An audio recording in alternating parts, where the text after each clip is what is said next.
Hayatnagar PS limits में school bus की जद में आकर कमसिन तालिबा हलाक हो गई। रियासत तेलंगाना के दारुल हुकूमत शहर हैदराबाद के हयातनगर पीएस लिमिट्स के श्री चैतन्य स्कूल की एलकेजी की 4 साला तालिबा रितुका स्कूल बस से उतरकर जा रही थी कि बस को रिवर्स लेने के दौरान रितुका टायर की जद में आकर हलाक हो गई।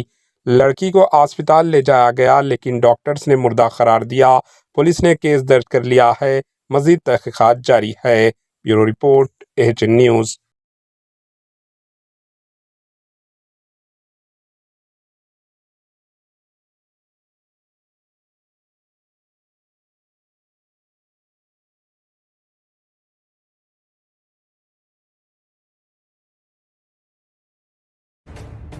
एएचएन न्यूज के यूट्यूब चैनल को सब्सक्राइब करें और बेल आइकन को दबाना ना भूलें ताकि आपको हर नई आने वाली वीडियो का नोटिफिकेशन बर वक्त मिल सके।